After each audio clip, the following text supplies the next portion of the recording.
Hi guys, I'm Charlie Kelly. I'm a sculptor from Surrey, which is just outside of London in the UK. And it's the 7th of November 2024. And it's my birthday today. So I thought I would do this as a gift to myself. Um, and this, yeah, I've got to say that this is not an easy process, but I'm willing to give it a go. And I think that this is the probably the theme of this channel. This is what I want to be focusing the topic of my videos around. Um, but specifically, this video is going to be about this sculpture.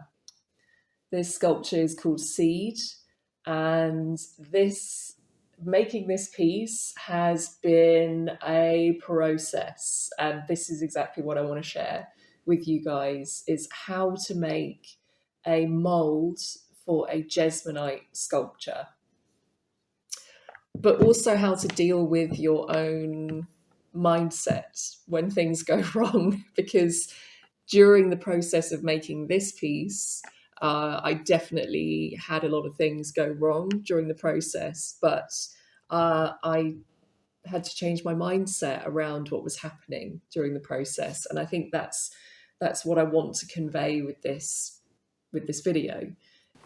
The piece that you're seeing here is the previous mould that I made for Seed, which I wasn't happy with. As you can see, it's got four sides to it, meaning that there's four seam lines running down the actual sculpture itself. And that means there's a lot of work to clean up the seams, and I just didn't like that. And then what you'll see in this next clip is that there was a bottom section to this sculpture, meaning there was a horizontal seam line to clean up. And I wasn't happy with that either. So I wanted to start to remake the piece.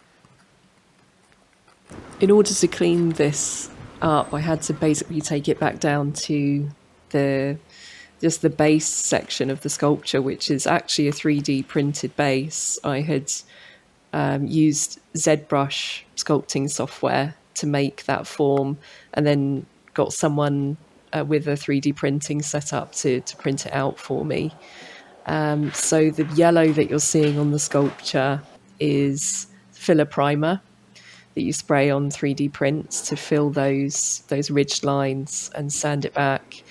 And then the seed sections are made from a 2-part epoxy clay, and then they're stuck in place. You're seeing a dotted seam line sculpture there. That's where I've marked out the seams where I'm going to bring the clay wall to. So once I got it all prepared, as you can see in this clip, I started the clay wall. You're going to see a lot of lamplight footage now because I tend to do the lion's share of my sculpting before work, and now it's dark in the UK, so yeah.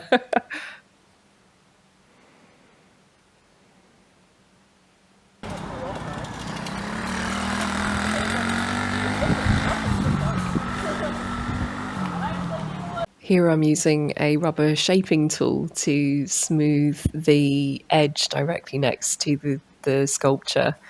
I will continue to smooth the whole of the clay wall out and then build these smaller walls around the piece, which will basically form an area for the silicone to pour into. So I'm using a silicone where you mix two parts together, and then I'm using a thixotropic additive to make it a little bit thicker so that I can spread it onto the sides of the sculpture, and then it kind of stays in place because it's got that thickener inside it. I'll smooth that all over the sculpture, and then basically I'm mixing half and half amounts of water and washing up liquid to smooth out the surface of the silicone. I'll use these little notches to hold the silicone in place in its jacket, and I'll attach those after I've done all this smoothing. But you can just use your finger to smooth that out. It's you need to make sure that your finger is covered, otherwise it will stick to the silicone, and it just is a horrible thing to take off. It doesn't really remove from your hand very well. So I've smoothed the whole thing out, and then I'm going to attach these little registration notches before making the jacket for the piece out of Jesmonite.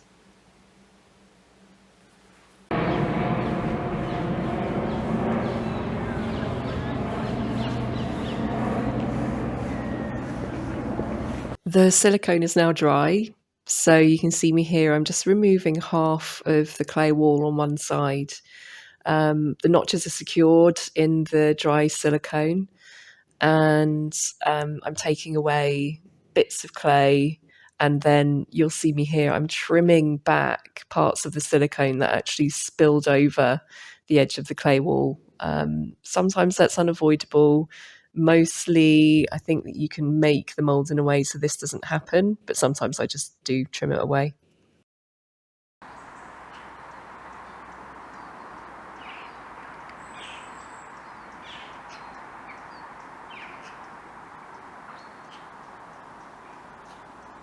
So now, I'm moving on to, I'm making the Jesmonite jacket for this mould. And for this, I ended up signing up to the Stan Winston School of Character Arts. And I was learning, refreshing my memory on how to make moulds, because I've been struggling with that process for a while. I'd studied all those lessons, and so started to make the clay wall for the jacket. So we're moving on to that second section now.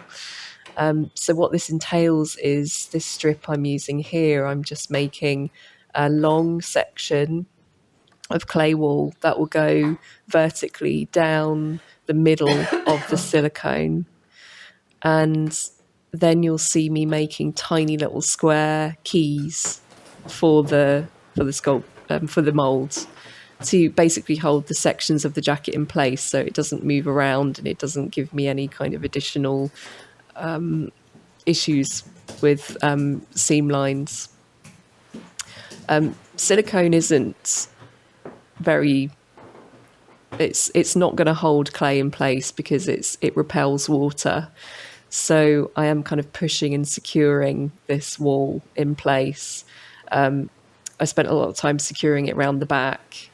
And then I'm just making sure the edges are contacting the silicone here. I'm using my smoothing tool again. I'm dipping it in water occasionally to kind of help it glide across the clay. And then here I am making the keys, which are they're small rectangular blocks, but they've got angled edges. So they stop the jacket pieces sliding all over the place. And they're a bit fiddly to make, but they definitely helped with the mold making process this time. And I have to say, never be afraid to refresh your knowledge on how to do things. I studied mold making as part of my degree, but I was so happy that I gave myself the option to refresh my memory. I think we can be quite hard on ourselves and say, I can never learn this thing again because I've already learnt it once. But just do it. Treat yourself. Let yourself have the refresher.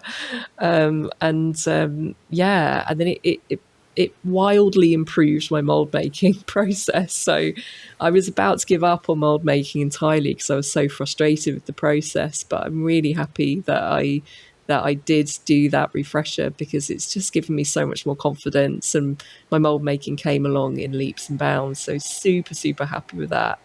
I recommend it heartily.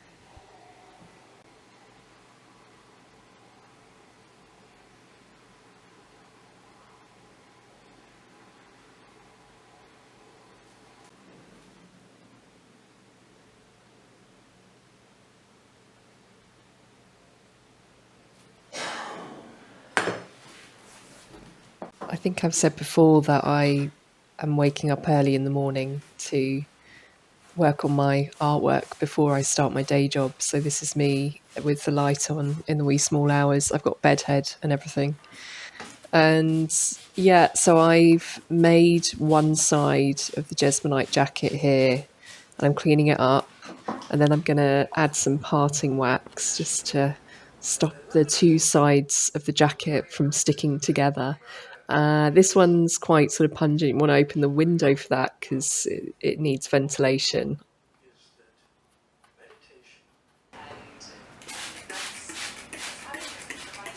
Spray down the table. There's a lot of clay dust. Spray it down with water so you're not sort of whipping up the dust particles everywhere. And then I try and sort of clean as I go, just to minimise on mess because I'm working from a spare bedroom in my house.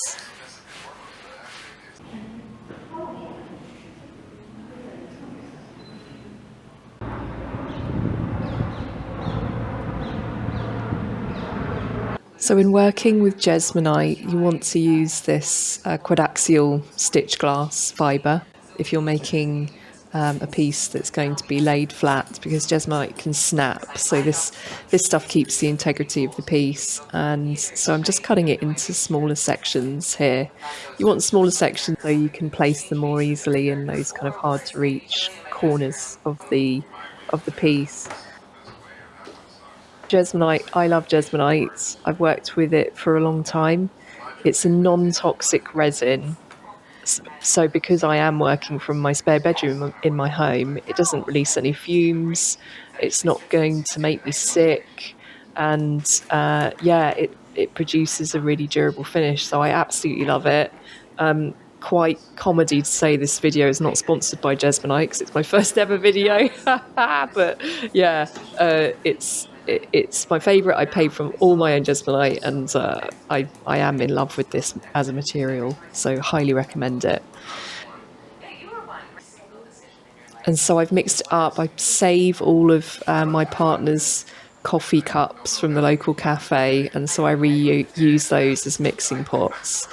And will wash out my brushes after I use the Jesmonite, as it's easily to clean your brushes off after using the Jesmonite. So here I go, I'm dabbing it all into place on top of the quadaxial glass mat, and I'll add a layer of glass fibre tissue over the top, which is a closer knit fiberglass fibre that you normally will use with resins, but you can use it with Jesmonite as well. I can appreciate the edges look a bit frayed and crazy, but once the Jesmonite has cured, I will trim that down with a rather aggressive looking tool attachment to my Dremel.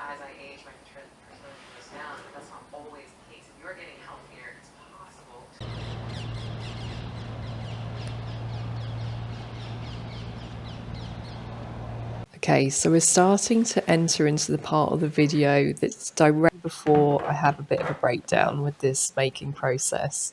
Hopefully this shot shows you a bit more what I was working on. These are the sides all trimmed. This is the mould cleared of the sculpture. You can see the two halves, and yeah, I'm going to mix together the liquid and the powder of the Jesmonite and begin to fill this mould.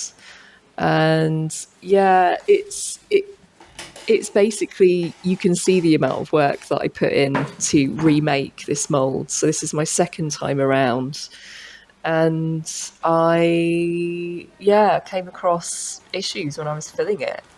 You can see me mixing up. This is the first time I filled the mould. I ended up filling this mould 3 times because I was finding each time I filled the mould, I basically wasn't using enough materials. And for a moment there, I felt like I hadn't done a good enough job of making the mould. And I just ended up feeling like this was all a mistake, that I'm no good at this. I think I explained this at the beginning of the video anyway, but I had to really do a lot of work on myself to pick myself up and keep going again, because I think when you put in this amount of work and you've been getting up before your day job to make something like this, then you end up, you've invested a lot already. I invested a lot already. So anyway, I had to change my mind. So I was basically thinking, I've got to approach this differently. I have come this far. And I thought I need to learn to problem solve instead of just falling into a heap on the floor thinking I'm no good as a maker. And I think that this is something that I've suffered with for a long time. And yeah, I was so happy that I decided to do that and to change how I was perceiving this situation. I essentially told myself this was just a problem to be solved and that it's entirely possible to do that.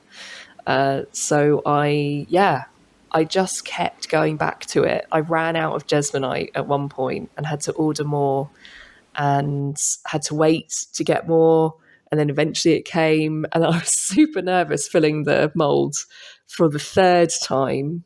And yeah, it worked out. Thankfully, sticking it out and using more materials and phoning friends and talking to them about how this wasn't working. It worked. It helped, and I managed to pull out a good version of the sculpture, which I'm very happy to show you. Long may this mindset last, because it's been so key in me just keeping on going and working.